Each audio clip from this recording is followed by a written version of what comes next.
জাতীয় রাজস্ব বোর্ডের হিসাব অনুযায়ী ৭২ থেকে শুরু করে এই পর্যন্ত যে কালো টাকা বৈধতার নামে যে সুযোগটা দেওয়া হয়েছিল তাতে রাষ্ট্রের রাজস্ব আদায় হয়েছে ৪,৬০০ কোটি টাকা। ৪,৬০০ কোটি টাকা শুনলে মনে হয় বেশ ভালো অঙ্ক, কিন্তু এর বিনিময় মূল্য কি? রাষ্ট্র কি সরকারকে উপলব্ধি করে?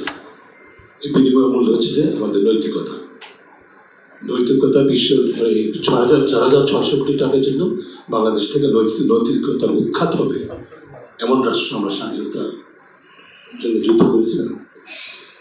এটা তো হওয়ার কথা না। এবং এই স্বাধীনতার ধারক বাহক বর্তমান সরকার, সেখানে আসছে না নির্বাচনী অঙ্গীকার। আপনারা নির্বাচনী অঙ্গীকার যারা দেখেছেন ২০২৪ এর আগেও প্রতিটা যতবার আওয়ামী লীগ নির্বাচনে অংশগ্রহণ করেছে, বিশেষ করে বর্তমান প্রধানমন্ত্রী বিদেশ থেকে ফেরার পর যখন আওয়ামী লীগের নেতৃত্ব দিয়েছে, প্রতিটি নির্বাচনে অঙ্গীকারে আমরা বিশ্লেষণ করে দেখেছি, বল করে দেখেছি দুর্নীতির বিরুদ্ধে পরিষ্কার সুন্দর সুন্দর কথা আছে।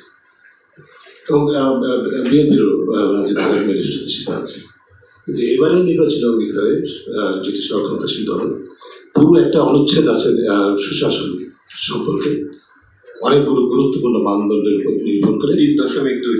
হ্যাঁ, এবং সুনির্দিষ্টভাবে কতগুলো দুর্নীতির বিরুদ্ধে শূন্য সহিষ্ণুতার ঘোষণার পাশাপাশি যেটি মাননীয় প্রধানমন্ত্রী প্রায়শই পুনরাবৃত্তি করেন আমাদের উৎসাহ যোগানোর জন্য, তার পাশাপাশি অনেকগুলো ১ ডজনের বেশি সুনির্দিষ্ট দুর্নীতি বিরুদ্ধে অঙ্গীকার আছে। তার একটা হচ্ছে অন্যতমভাবে পরিষ্কারভাবে বলা হয়েছে, যারা অবৈধ উপায়ে অর্থ উপার্জন করবে সেই অর্থ সরকার বাজেয়াপ্ত করবে, এবং যারা এর জন্য দায়ী, যারা এই ধরনের অর্থ উপার্জন করবে তাদেরকে জবাবদিহিতা নিশ্চিত করবে, দৃষ্টান্তমূলক বিচার নিশ্চিত করবে। এটা আমার কথা নয়, সরকারের নির্বাচনী অঙ্গীকারের কথা। তাহলে এটা পদদলিত করার হচ্ছে না। রাষ্ট্র আসলে, সরকার আসলে জনগণকে কি বলছে? আমাদের কোনো কথা বিশ্বাস তোমরা করো না। একদিকে এই কথা বলছে, অন্যদিকে বলছে তোমরা চুরি চামারি জোচ্চুরি বাটপারি যত আছে তত করো এবং অনিয়ম করো, দুর্নীতি করো। আমার কাছে সবচেয়ে বেশি বেদনার জায়গা হচ্ছে যে আমরা তরুণ প্রজন্ম নিয়ে কাজ করি। আপনারা এখানে আছেন অনেকে, আপনাদের কাছে আমার প্রজন্ম ক্ষমা চাই, কারণ আমাদের স্বাধীনতার স্বপ্ন এই বিষয় ছিল না।